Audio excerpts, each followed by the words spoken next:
RN Ravi அவர்கள் தமிழக police டிஜிபிக்கு கடிதம் எழுதி கேட்டிருக்கிறார் என்ன நடந்தது சம்பவம் என்று. ஆனால் கவர்னர் தன்னுடைய ரிப்போர்ட்ல சொல்லி இருக்கிறாரு இது தமிழ்நாடு போலீஸுடைய ஃபெயிலியர் என்று. ராகுல் காந்தியை கொலம்பியாவிலிருந்து அமெரிக்காவிலிருந்து விஜயுடன் பேசியிருக்கிறார்.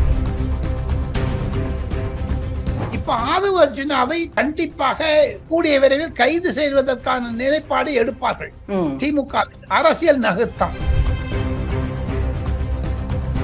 RN ரவி மீது அந்த கேஸை வின் பண்ணி கொடுத்தாருன்னு அந்த வழக்கறிஞர் தான் தாவேகாவிற்கும் வழக்கறிஞராக இருக்கிறார். அந்த வழக்கறிஞர் தான் ராகுல் காந்தி சொன்னதின் பெயரில் அமித்ஷா அவர்கள் போன் மூலமாக விஜய் கிட்ட பேசும்பொழுது அதிமுகவுடன் அதாவது என்டிஏ கூட்டணிக்குள்ள வந்து சேருங்க. ஹேமமாலினி தலைமையில 8 பேர் கொண்ட இந்த குழுவை அமித்ஷாவுடன் பேசி நிர்ணயித்தாரோ அன்று முதல் இந்த டெல்லியில இந்த மாதிரி வதந்திகள் உலாவ ஆரம்பித்தது. ஆதவ அர்ஜுனா வருவதை தவிர விஜயே வருவார் என்று. ஆதவ அர்ஜுனா அந்த ட்வீட்டை டெலீட் பண்ணதுக்கு பின்னணியா ஏதாவது பார்க்க வேண்டி இருக்கா, இல்ல வேற எங்க இருந்து அவருக்கு உத்தரவு வந்ததா அதை டெலீட் பண்றதுக்காக? ஏன்னா அவர் எப்பவுமே ஒரு கருத்தை முன் வச்சுட்டு அதுல பின்வாங்க மாட்டாரு ஆதவ அர்ஜுனா. நம்ம அவரோட ட்ராக் ரெக்கார்ட் பார்த்துட்டு இருக்கோம். ஆனா இதுல பின்வாங்குறாரு அப்படின்னா யார் சொல்லி பின்வாங்கி இருக்கிறார்? பாசிச பாஜக என்று சொல்லி திமுகவை திட்டிக் கொண்டிருந்தவர் இப்ப திமுக மேல ரொம்ப சிவியரா மிஸ்டர் ஸ்டாலின் எல்லாம் சொல்றாரு. மோடியை மிஸ்டர் மோடி மிஸ்டர் அமித்ஷா எல்லாம் சொன்னார். அதெல்லாம் குறைஞ்சு வச்சுப்போ அடிபட்டுட்டார், சூடுபட்டுருச்சு அவருக்கு. 2031 நீ சீஃப் மினிஸ்டர் ஆக்கிக்கலாம், 2026 எடப்பாடி கிட்ட கொடுத்துருன்னு பாஜக சொல்லி இருக்க கூடும் என்று சொல்லுகிறார்கள். ஓ, சோ அப்போ 2026 என்டிஏ கூட்டணியில தாவேகாவை எதிர்பார்க்கலாம்.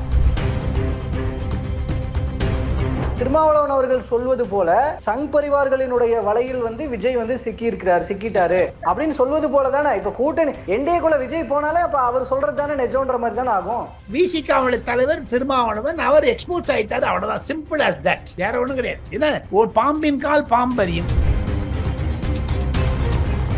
Hema Malini report, Tamil Nadu chief secretary report எல்லாம் இருக்கும். அதை வைத்துக் கொண்டு நவம்பர் மாதம் நடக்கக்கூடிய பாராளுமன்றத்தில் இது ஒரு பிரச்சனையாகும். தமிழகத்தில் இது 14ஆம் தேதி நடக்கக்கூடிய தமிழக சட்டமன்றத்தில் இது ஒரு பிரச்சனையாகும்.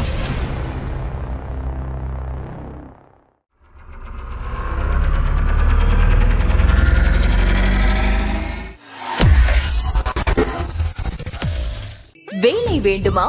ப்ளூ ஓஷன் இருக்கிறது. 10th 12th டிப்ளமோ டிகிரி படித்தவர்களுக்கு உணவு, தங்குமிடம், ESI, PF இன்சூரன்ஸ் உள்ளிட்ட சலுகைகளுடன் அனுபவத்திற்கேற்ற நல்ல சம்பளம் 15,000 முதல் 30,000 வரை. பெண்களுக்கு முன்னுரிமை. 2,000க்கும் மேற்பட்ட வேலை வாய்ப்புகள் உள்ளன. இப்போதே தொடர்பு கொள்ளுங்கள். Blue ocean.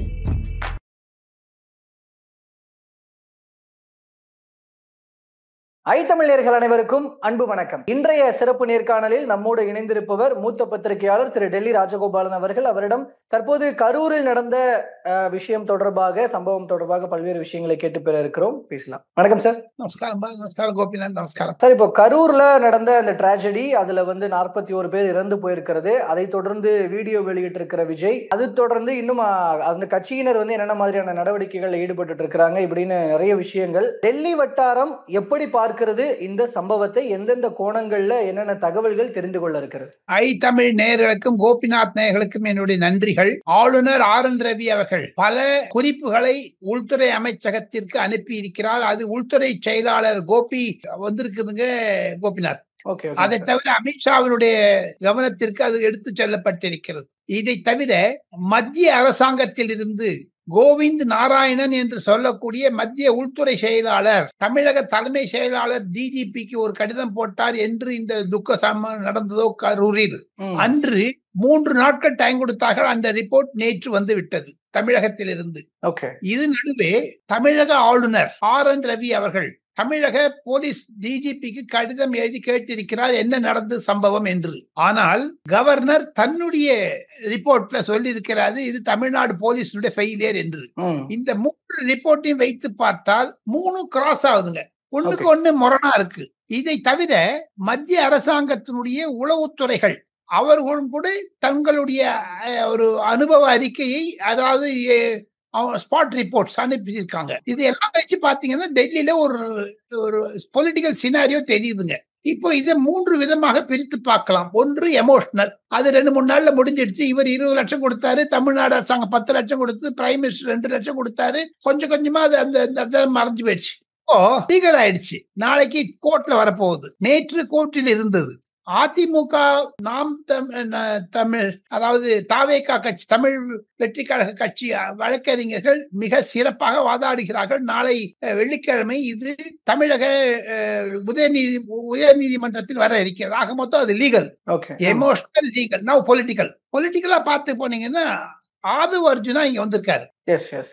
இது நடுவே ராகுல் காந்தியை கொலம்பியாவிலிருந்து அமெரிக்காவிலிருந்து விஜயுடன் பேசியிருக்கிறார். இப்போ அரசாங்கம் 3 அல்லது 4 வழக்குகளை போட்டிருக்கிறது. ஆதவ் அர்ஜுனா மீதும், புஷி ஆனந்த் மீதும், சிடி நிர்மல்குமார் மீதும், முன்னூறு அங்க மதியழகன், அவர் 3 பேர் மீது.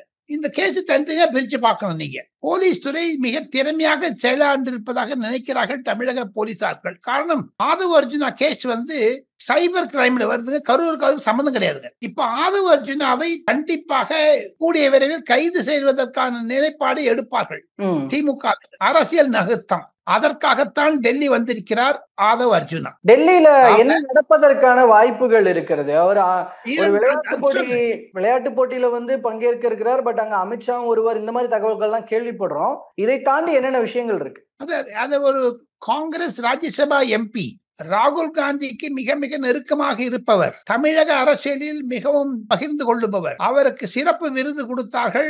ஆளுநர் மீது சுப்ரீம் கோர்ட்ல RN ரவி மீது அந்த கேஸை வின் பண்ணி கொடுத்தாருன்னு. அந்த வழக்கறிஞர் தான் தாவேகாவிற்கும் வழக்கறிஞராக இருக்கிறார். அந்த வழக்கறிஞர் தான் ராகுல் காந்தி சொன்னதின் பெயரில் ஆதவ் அர்ஜுனாவுக்கும் வழக்கறிஞராக இருக்கிறார். காரணம், ஆதவ் அர்ஜுனாவை கைது செய்தால் அவர் தான் தன்னுடைய ஜூனியர் மூலமா பர்சனலா வருவாரா அல்லது நேர வர்ச்சுவல்ல வருவாரா தெரியாது. ஆதவ் அர்ஜுனா இன்று அவரை 3 மணி நேரம் சந்தித்து தான் போட்ட ட்விட்டர் டெலிட் பண்ணிட்டேன், இனிமேல் ஐ எம் நோ ரெஸ்பான்சிபிலிட்டி சொல்லியிருக்காரு. அதுக்கு அந்த வழக்கறிஞர் சொன்னது, போலீஸுடைய எந்த செக்ஷன்ல கேஸ் போடுறாங்க தெரியாது, எந்த செக்ஷன்ல போட்டிருக்காங்க, அது அடிஷனலா போட்டாங்கன்னா சில விஷயங்கள்லாம் நடந்திருக்குது லீகலா. அது legal points, I don't know the nitty gritty of it. But இருந்தாலும் ஆதவ் அர்ஜுனா ராகுல் காந்தியினுடைய மிக மிக நெருக்கமாக இருக்கக்கூடிய national advisory council, Sonia Gandhi அம்மையார் எப்பொழுது யூபி அரசாங்கத்தில் இருந்தாரோ அவருக்கு செயலராக இருந்த ஒரு ஆந்திரா IAS ஆபீசர்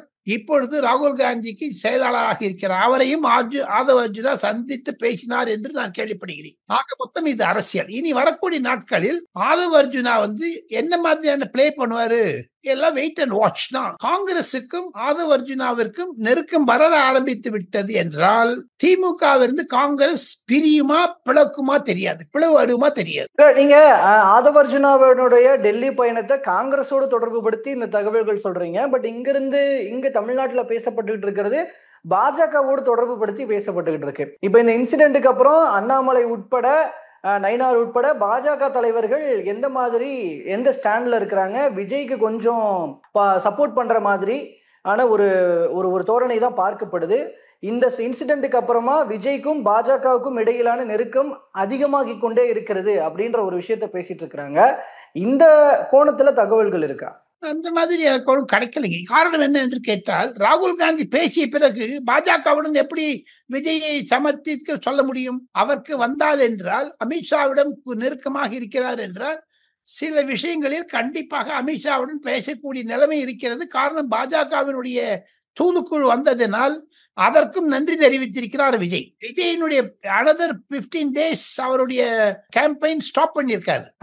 லீகலா என்ன நடக்க போகுதுன்னு பாக்குறாரு. அது நடுவே ஆதவ் அர்ஜுனாவை டெல்லியில் எம்பி காங்கிரஸ் பிஜேபி உள்ள ஆழம் பார்க்க அனுப்பித்திருக்கிறார் என்று தான் டெல்லி சொல்கிறார்கள். மோஸ்ட்லி காங்கிரஸ் பத்தி தான் அவர் பேசுறாரு. ஒண்ணு, Thirumavalavan he is supporting DMK, அதுக்காக பிஜேபின்னு சொல்லிட்டு ஆதவ் அர்ஜுனாவை பிஜேபின்னு பெயிண்ட் பண்ணிட்டு, இதே ஆதவ் அர்ஜுனா தானுங்க அவர் நம்ம அம்பேத்கருடைய புத்தகத்தை வெளியிடுவதற்கு திருமாவளவனையும் விஜயும் ஒன்று சேர்க்க பார்த்தார். அதே ஆளு 6 மாசத்துக்குள்ள டிஃபரன்ஸ் ஆயிடுவார் எப்படி?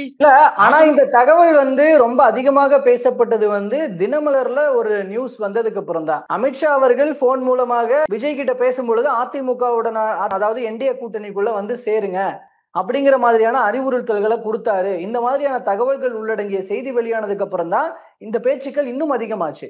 அதை மறுத்தர முடியுமா? அதற்கு முன்னதாகவே டெல்லியில் ஜே.பி. நட்டா வந்து எப்ப இந்த டீம் ஹேமமாலினி தலைமையில 8 பேர் கொண்ட இந்த குழுவை அமித்ஷாவுடன் பேசி நிர்ணயித்தாரோ அன்று முதல் இந்த டெல்லியில இந்த மாதிரி வதந்திகள் உலாவ ஆரம்பித்தது. ஆதவ் அர்ஜுனா வருவதை தவிர விஜயே வருவார் என்று டெல்லிக்கு. ஆனால் விஜய் நினைப்பது என்ன என்று கேட்டால் கரூர் சென்று விட்ட பிறகுதான் டெல்லிக்கு வரணும் என்று அவர் நினைக்கிறார்கள். கரூருக்கு நாளைக்கு போவாருங்க. கோர்ட்டினுடைய பர்மிஷன் கிடைச்ச உடனேயுமே வித் போலீஸ் ப்ரொடெக்ஷன் அவர் போறாரு. அப்பதான் ஒரு திருப்பம் இருக்கும். என்னதான் இருந்தாலும் கோபிநாத், டெல்லியில் இருந்து தமிழக அரசியலை பார்க்கக்கூடிய விமர்சகர்கள், அரசியல் ஆலோசகர்கள், பத்திரிகையாளர்கள் ஒன்று சொல்லுகிறார்கள், விஜய் ஸ்ட்ராங்கான டிசிஷன் எடுத்துட்டாரு டு ஃபைட் டிஎம்கே என்று தான் சொல்லுகிறார்கள். காரணம் ரஜினிகாந்த் மாதிரி டிசிஷன் வந்தார் இல்லையா, அந்த டிசிஷனுக்கு வந்தார் இல்லையா, அதுக்கு அவருக்கு அந்த தைரியம் கிடைத்ததற்கான காரணமே பாஜக கொடுத்த நம்பிக்கை தான். பாஜக உடனான தலைவர்கள் உடனான கான்வர்சேஷனுக்கு அப்புறம் தான் அவருக்கு அந்த தைரியமே வந்தது. அதை தொடர்ந்துதான் அவர் அந்த வீடியோவை வெளியிட்டதே அதற்கு அப்புறம் தான் அப்படின்னு தகவல்கள் வருது. ஏன் ராகுல் காந்தி பேசின பிறகு வரலையா? ராகுல் காந்தி பேசின பிறகு தான் அவர் பேச ஆரம்பிச்சாரு. அது மட்டும் என்ன பண்ணிருந்தாரு? திமுக ஏங்க சப்போர்ட் பண்றாங்க? ராகுல் காந்தியை மறைக்கிறாங்க பாருங்க திமுக காரங்க எல்லாம். பெருங்கான பாஜக பூதத்தை காமிச்சிட்டு இருக்காங்க. ராகுல் காந்தி செய்தது திமுகவிற்கு முதுகில் குத்தினார்கள். ராகுல் காந்தி வந்து திமுகவை பேக் ஸ்டாக் பண்ணாரு பொலிட்டிக்கலி. காரணம் என்ன கேட்டா, ஒண்ணு அண்ணாதுரை பேரறிஞர் அண்ணாதுரை சொல்லி இருக்கிறார், மாற்றான் தோட்டத்து மல்லிகையில் மனம் உண்டு. இப்போ திமுகவோட உறவுல இருக்கீங்க. நீங்க எட்டி பார்த்து விஜயோட என்னங்க காதல் வேண்டி கிடக்கு உங்களுக்கு? காங்கிரஸுக்கு பொலிட்டிக்கலா பண்ணது காங்கிரஸ் தானுங்க சார். எமோஷனலா இருக்கும் பொழுது 41 பேர் செத்து போயிருக்காருன்னாட்டா அதுக்கு வருத்தம் தெரிவிக்காத ராகுல் காந்தி விஜயுடன் ஏன் பேசுவார்? இது சம்பந்தமா ஆதவ் அர்ஜுனாவினுடைய டெல்லி பயணம், அங்க அமித்ஷாவை சந்திக்கிறாரா அப்படிங்கிறது தொடர்பான கேள்விக்கு அந்த சந்திப்பை நான் ஏற்பாடு செய்யவில்லை அப்படின்னு தான் நயினார் நாகேந்திரன் சொன்னாரே ஒழிய சந்திப்பே நடக்காது, இல்ல இந்த மாதிரியான சந்திப்பு நடக்கிறதாகலாம் ஒன்னும் செய்தி இல்லையே அப்படின்னு மறுக்கல. சந்திப்பு நான் ஏற்பாடு செய்யவில்லை. அப்ப இதன் மூலமாகவே சந்திப்பு உறுதியாகிறதுன்றது தெரிய வருது இல்லையா?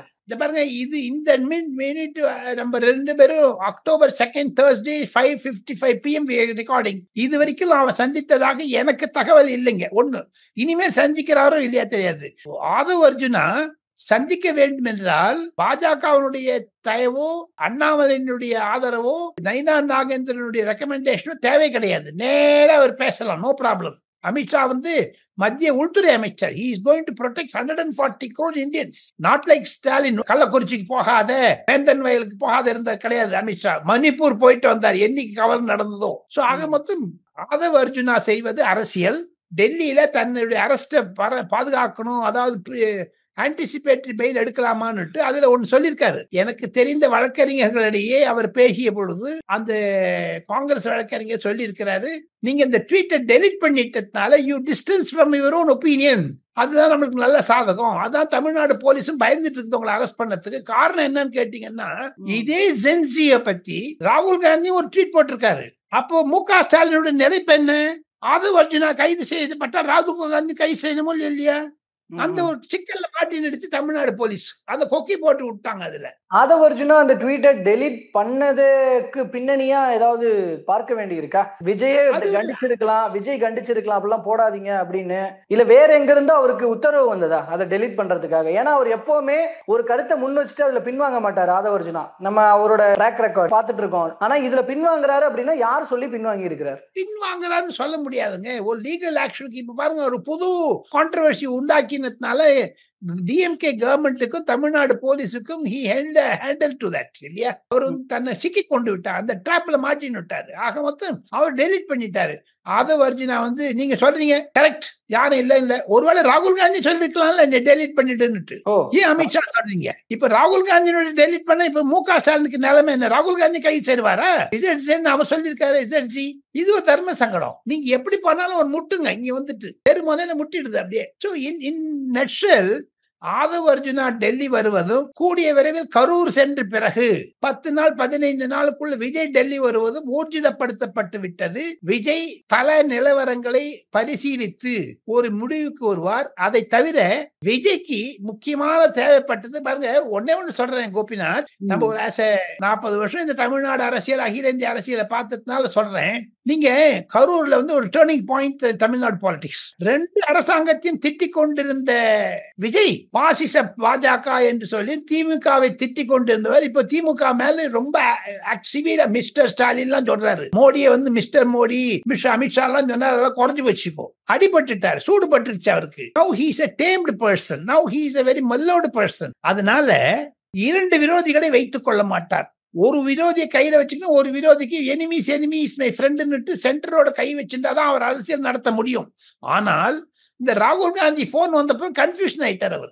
விஜயை பொறுத்து மட்டும் விஜயனுடைய ஆதரவாளர்கள் என்னிடம் சொல்லுவது, எனக்கு கிடைக்கக்கூடிய பாஜக கிடைக்கக்கூடிய கருத்துகள், பாஜக சொல்லிட்டாங்க, நீங்க Edappadi பழனிசாமியோட பேசிக்கோ, he is going to adjust with you. 2031ல நீ சீஃப் மினிஸ்டர் ஆக்கிக்கலாம், 2026 எடப்பாடி கிட்ட கொடுத்துருன்னு பாஜக சொல்லி இருக்க கூடும் என்று சொல்லுகிறார்கள். ஓ, சோ அப்போ 2026ல என்டிஏ கூட்டணியில தாவேகாவை எதிர்பார்க்கலாம். அப்ப துணை முதலமைச்சர் ஆயிடுவாரு அண்டர் எடப்பாடி பழனிசாமி, ஒரு எக்ஸ்பீரியன்ஸ் லீடர் கிட்ட. அதுதான் கரூருடைய திருப்பு முனை. Okay okay okay. அது அந்த மாதிரி ஒரு கண் தெரியல. அதை எப்படி, ஏன்னா அமித்ஷா அவர்கள் அதிமுகவுடைய கூற்றுகளை ஒன்று சேர்க்க வேண்டும் என்று பார்த்தால் நடக்கவில்லை. சோ ஆக மொத்தம் ஆதவ் அர்ஜுனாவினுடைய டெல்லி விவரங்கள் என்ன என்று கேட்டால், காலையில் அவர் ஒரு கெஸ்ட் ஹவுஸ்ல தங்கியிருக்காரு. அந்த கெஸ்ட் ஹவுஸ் சுரேந்தர் நகர் என்று சொல்லக்கூடிய ஒரு போஸ்ட் லொக்காலிட்டிக்கு போயிருக்காரு. அங்கதான் அந்த காங்கிரஸ் எம்பி ஒரு தனியா வீடு வச்சிருக்காரு கன்சல்டேஷனுக்காக. அந்த சுரேந்தர் நகர்ல தான் அந்த அட்வொகேட் இருக்காரு. அதாவது அங்க ஆபீஸ் அவருக்கு. அது ஒரு 3 மாடி கட்டடம். நான் பார்த்திருக்கேன் அந்த இடத்த. அந்த எம்பி ராகுல் காந்திக்கு மிக மிக நெருக்கமானவர். அரசியல் ரீதியாக பேசியிருப்பார்கள், யாரும் மறுக்கவில்லை. ஆனால் அவர் 5 மணி அளவில் உத்தராகண்ட் என்று சொல்லக்கூடிய அளவிற்கு புஷ்கர் தாமி என்ற விளையாட்டு அரங்கத்திற்கு செல்லுகிறேன். 4ஆம் தேதி தான் அங்க பங்கன். 1ஆம் தேதி ஏன் வந்தான்னு தெரியல. 2, 3 எங்க இருக்கு போறா தெரியல. இது அமித்ஷாவினுடைய ஒரு கூட இருக்கவங்கள பேசுறான்னு சொல்றாங்க. அதுக்கு நான் நம்ப தயாரா இல்லை. ஏன்னா அவருடைய இன்டென்ஷன் தன்னுடைய வழக்கை எப்படி செய்ய வேண்டும். 4ஆம் தேதி இங்கிட்டு சப்போஸ் சென்னையில இருந்து போலீஸ் இவர் அரெஸ்ட் பண்றான்னு வச்சுக்கோங்க, அதுல இருந்து தப்பிக்கிறதுக்கு இங்க வந்திருக்காரா? ஏன்னா 4th மட்டும் இங்க இருக்க போறாருங்க. ஒரு ஸ்பெஷல் ஏர்கிராப்ட்ல அதை நீங்க சென்னைக்கு திருப்பி வச்சுட்டு அப்புறம் இங்க இப்படி சுத்திட்டு இருக்காரு. ஆக மொத்தம் இவர் கண்டிப்பாக தன்னுடைய ஆன்டிசிபேட்டரி பெயிலுக்காகத்தான் வந்திருக்கிறார். இனி தமிழக போலீஸ் எப்படி அந்த காயை நகர்த்தும் என்று தெரியவில்லை. அதுல ஒரு சிக்கல்கள் இருப்பதனால அவங்க will they be coming to Uttarakhand and Delhi தெரியல, பார்க்கணும். இல்ல இதுல நீங்க சொல்வது போல சொன்னீங்க, இப்போ 26ல என்டிஏக்குள்ள விஜய் எதிர்பார்க்கலாம். ஏன்னா நீங்க எடப்பாடி பழனிசாமியை கான்டாக்ட் பண்ணுங்க, அவரு அட்ஜஸ்ட் பண்ணி நீங்க உங்களுக்குள்ள பேசிக்கோங்க. நீங்க 2031ல கூட நீங்க சிஎம் ஆகலாம், 26ல இபிஎஸ் தான் சிஎம். இந்த மாதிரியான தகவல்கள் அவருக்கு போய் சேர்ந்திருக்கு. அதன்படி அவருடைய நடவடிக்கைகள் இருக்கு. அப்படின்னா இங்க திருமாவளவன் அவர்கள் சொல்வது போல சங் பரிவார்களினுடைய வலையில் விஜய் சிக்கிட்டாரு அப்படின்னு சொல்வது போலதானே இப்ப கூட்டணி என்டிஏக்குள்ள விஜய் போனாலே அப்ப அவர் சொல்றது தானே நிஜம்ன்ற மாதிரி தானே ஆகும். ஆக மொத்தம் திருமாவளவன் தன்னுடைய கட்சிக்காரராக இருக்கக்கூடிய விஜய ஏமாந்துட்டான்னு தெரியுது இல்லைங்களா. முதல்ல he wanted திருமாவளவன் விஜய காங்கிரஸ் பக்கமோ திமுக பக்கமோ, திமுக பக்கம் வர முடியாது, காங்கிரஸ் பக்கம் கொண்டு ட்ரை பண்ணால எப்படி கமல்ஹாசன் ட்ரை பண்ணாரோ. ஆக மொத்தம் கபட நாடகம் ஆணுவது விசிகாவுடைய தலைவர் திருமாவளவன். அவர் எக்ஸ்போர்ட்ஸ் ஆயிட்டாரு, அவ்வளவுதான். Simple as that. வேற ஒண்ணும் கிடையாது. ஏன்னா ஒரு பாம்பின் கால் பாம்பரியும். விசிகாவுடைய மூவ்மெண்ட் ஆதவ் அர்ஜுனா பார்த்துட்டு இருப்பார். கிட்டக்க ஆதவ் அர்ஜுனா மூவ்மெண்ட் விசிகா பார்த்துட்டு இருக்கோம். ஏன் ஸ்டாலின் விசிகா திட்ட வைக்கிற தாவேக்காவை அது சொல்லுங்க. இவங்களா ஏன் டைரக்டா வரல? எதுக்கு திரும்ப கூடவே அவர் சொன்ன ஒரு பாயிண்ட் என்னன்னா, இதுல எக்ஸாக்டா சொல்லணும்னா அதிமுக பாஜக கூட்டணியில விஜயை கொண்டு வர மாட்டார்கள், பதிலாக வெளியில இருந்து சிறுபான்மையினர் வாக்குகள் எல்லாம் பிரிக்கணுங்கிற ஒரு அஜெண்டா விஜய்க்கு கொடுக்கப்படும் அப்படின்னு. கோபிநாத் பாருங்க, மூக்கு எப்படி தடது இப்படி தொடர்றாரு. திருமாவளவன் என்னங்க தெரியுங்க அவருக்கு.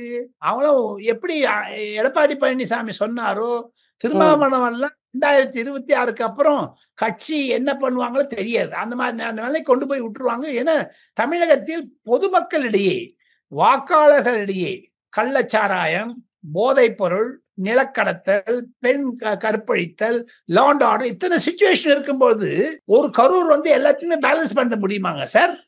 திமுக மீது விஜய் வைத்த கருத்துக்களை பின்வாங்குவார் அவரு? ரஜினிகாந்த் அவரு இல்ல கமல்ஹாசனா டு வித்ட்ரா? கிடையவே கிடையாது.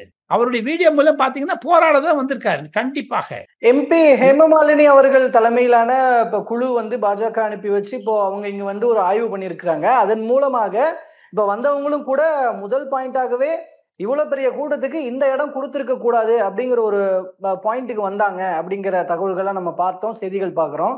அப்போ இதன் மூலமாக அந்த குழு கொடுக்கிற அறிக்கையின் மூலமாக இங்க முதல்வர் மு க ஸ்டாலின் அவர்களுக்கோ காவல்துறைக்கோ திமுக அரசுக்கோ ஏதாவது பெரும் சிக்கலை, ஒரு இடைஞ்சலை இல்ல பெரிய பிரச்சனையை கொடுப்பதற்கு மத்திய பாஜக அரசு காத்துட்டு இருக்கா? கண்டிப்பா கண்டிப்பா நீங்க சொன்னது 100% உண்மை. காரணம், அந்த ரிப்போர்ட்டை கூடிய விரைவில் ஹேமமாலினி சந்தித்து, நட்டாவை சந்தித்து கொடுக்க இருக்கிற அனைத்து உறுப்பினர்களும் அது இருப்பாங்க. அந்த ரிப்போர்ட்னா அனுராக் தாக்கூரும் தேஜஸ்வி சூர்யாவும் அதுல வந்த ஒரு டிஜிபி வந்திருக்காரு. அவர் ஒரு எம்பி, ராஜ்யசபா எம்பி, உத்தரப்பிரதேசத்தின் டிஜிபி.